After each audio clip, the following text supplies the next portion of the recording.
While I wouldn't say that tomorrow is a packed day of PS4 game releases in terms of quantity, the games that are coming out tomorrow all look really good. I think there's a game for everyone, even if you're not buying any of these games on day one. Definitely some titles to keep your eyes on. Two awesome remasters, a really cool multiplayer title, you've got an old school pixel style game, and you've got a pretty cool sim title in there as well. A lot of interesting games, so without further ado, let's get right into it. And let's start off with the two remasters that I think a lot of people are going to be all over tomorrow. First up, we have Vanquish. Yes, Platinum Games' revolutionary sci-fi action shooter is headed to the PlayStation 4, and this is a game that I've gone to bat for so many times. Now, it's a game that hasn't been available on the PlayStation 4, so I haven't been able to bat for it on this platform, but when I heard it was coming to the PS4 as a part of this 10th anniversary with Vanquish and another game we're going to mention in just a little bit, I was super excited because Vanquish is a game that was so criminally underappreciated. It was a great game from master director Shinji Mikami of Resident Evil fame.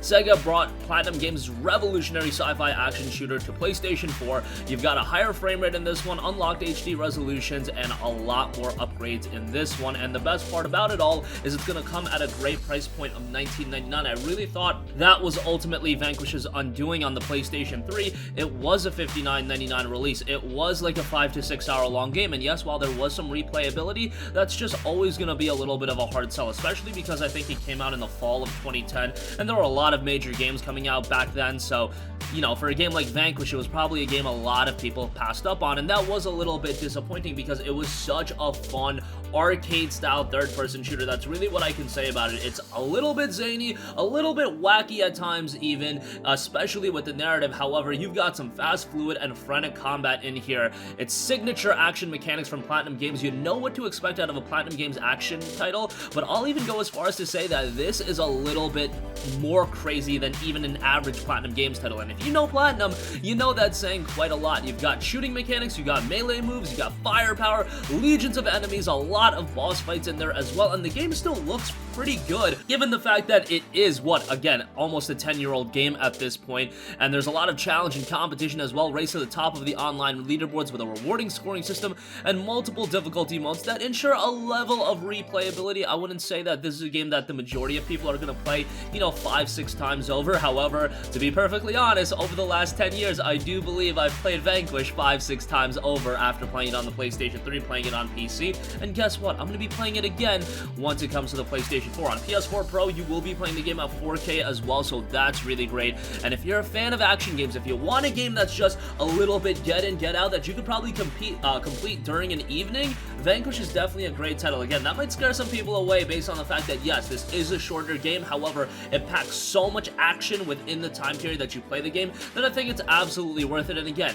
it's not $59.99 anymore. It's $19.99. Maybe the price it should have always been, but it probably was a little bit of an undertaking from Sega to get this game out the gate, so I understand why it was $60, but now for $20, it's going to be a great buy. Alright, the other remaster coming tomorrow is, of course, Bayonetta. Now, Bayonetta, unlike Vanquish, it gets a lot of praise and a lot of attention. Everybody knows Bayonetta, everybody knows about this franchise, especially because we have Bayonetta 2 and Bayonetta 3 is on the way on Nintendo platforms. Unfortunately, doesn't look like those games are going to be coming to the PlayStation 4. However, Bayonetta is a tremendous game. From Platinum Games' legendary director Hideaki Kamiya of Resident Evil and Devil May Cry fame, Sega brought one of the most universally acclaimed character action games of all time, and now it's coming to PlayStation 4.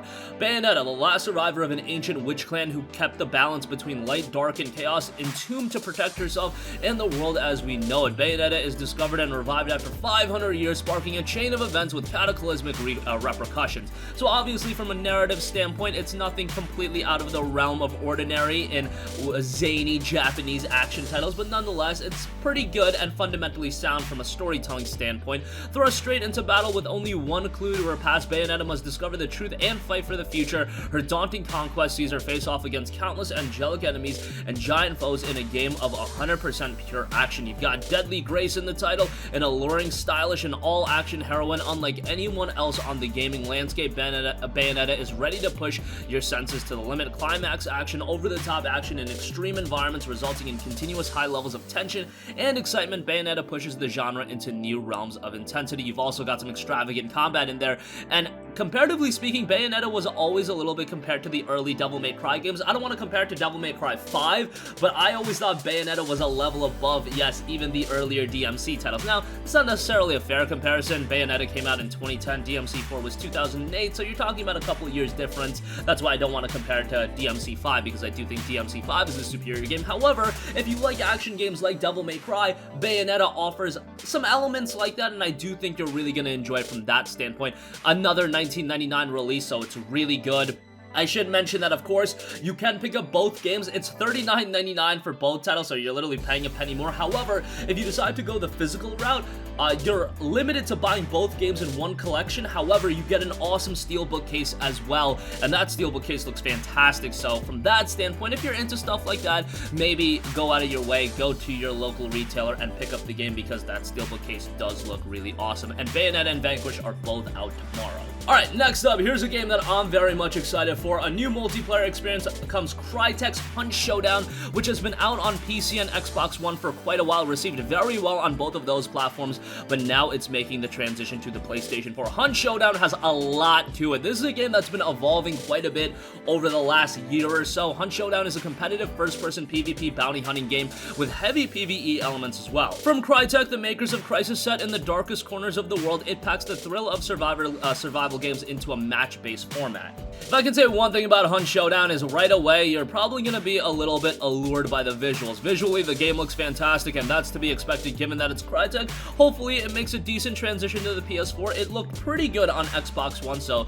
I'm imagining something similar on the PlayStation 4. And note, savage, nightmarish monsters roam the Louisiana swamps, and you are part of a group of rugged bounty hunters bound to rid the world of their ghastly presence. Banish these creatures from our world, and you'll be paid generously. And given the chance to buy more gruesome and powerful weapons, fail and death will strip you of both character and gear. Your experience, however, remains in your pool of hunters called your bloodline always. The game notes high risk, high reward, and high tension. Hunt's competitive match-based gameplay mixes PvP and PvE elements to create a uniquely tense experience where your life, your character, and your gear are always on the line. At the beginning of each bounty hunt match, up to 12 players set out to track their monstrous targets. Depending on which mode and team options you've chosen, that 12 will include a combination of solo players and teams of 2 or 3. Once they've found and defeated one of these, they will receive a bounty and instantly become a target for every other hunter left on the map. If you don't watch your back, you'll find a knife in it, and your last memory will be of someone else walking away with your prize. The higher the risk, the higher the reward, but a single mistake could cost you everything. The game also has a high level of progression. Even in death, you'll be able to progress among the ranks of hunters via your bloodline. Though one character may die, their experience will be transferred to your bloodline, where it can be applied to your other hunters. If you make it off the map alive, you'll be able to use the money and experience you earn to kit out new hunters and prepare for the next match. If you die, you lose everything but your experience. So the risk and reward in this game is quite high, but I think Hunt Showdown, if you're playing this game with a couple of friends, it's going to be one that a lot of people really enjoy, and it is due out tomorrow at a $39.99 price point, so it might be a little bit heftier. This is a game that honestly at some point I could see it being a PlayStation Plus offering, and I think it would be fantastic going that route, because I've always said multiplayer games, they're accentuated as Plus offerings because everybody just gets to jump in. But whatever, that's just speculation on my part. I have no insight on that. It's just, to me, Hunt Showdown would be a perfect game to go that route. Alright, next up we have Knightin Plus. This is a game that came out on PC back in July of 2019. Join a brave Sir Loot-A-Lot on his epic quest in his little Zelda-like adventure. Explore and fight your way through the dangerous dungeons filled with traps, puzzles, and magical artifacts, and of course show the evil bosses who is the real boss here. Game was received really well, 52 Steam user reviews, 94% of those were positive. The game touts classic adventure gameplay, explore the dungeon, fight monsters, solve puzzles, collect loot, unlock new abilities, proceed to the next dungeon, and so on. Tongue-in-cheek story that shouldn't be taken seriously by any means, stylish pixel art graphics, catchy soundtrack, and full controller support. And Knightin Plus is $5.99 on Steam. I imagine it'll come at a similar price point on PS4, and it is due out tomorrow. And lastly, we have DCL the Game, which is a rather interesting title. DCL the Game is the official video game of the Drone Champions League, the world's leading series for drone racing teams. Fly the original tracks from DCL and experience drone racing like a professional pilot. Join the flying revolution. It's a pretty interesting title where you can fly through over 30 spectacular tracks and compete online against other pilots from all over the world. Discover real drone racing tracks like the snow half-pipes of LAX or the castle ruins of Roulette. Race through the incredible Prop Town and Olabando, as well as other real-world DCL races locations. Each will present a new and unique challenge and will demand all your piloting skills. Pretty interesting title. I don't know how many people are going to be all over a game like this, but I do think it's going to get a little bit of attention just based on how unique it is, and it could end up being a pretty interesting racing title. And that's going to conclude this video. Again, come tomorrow, we've got 5 awesome new PlayStation 4 games, and I'm really confident in saying that Vanquish and Bayonetta, both of those games are guaranteed to be fantastic. And if you've never played Vanquish, which I imagine a lot of you guys haven't, please pick it up, especially at that $20 price point, or just pick up both it and Bayonetta for $40. They're definitely going to be worth it. Showdown looks like a great multiplayer title, and we already know it's very good based on the PC release. Knightin Plus looks like a rather interesting old school pixel graphic style game, and DCL the game, even that looks like a pretty interesting racer. That's going to conclude this video. Sound off with all of your thoughts in the comment section down below. Thank you for watching, and goodbye. Hey guys, we hope you enjoyed the video, and if you did, make sure to hit the subscribe button, and if you're already subscribed, do us a favor and hit the bell icon. This way you'll be notified whenever we post a new video. That's the best way to keep up with all of our uploads, and we usually try to upload 2 videos a day. And with the bell icon hit, you'll be notified whenever we do upload a video. As always, thanks for watching.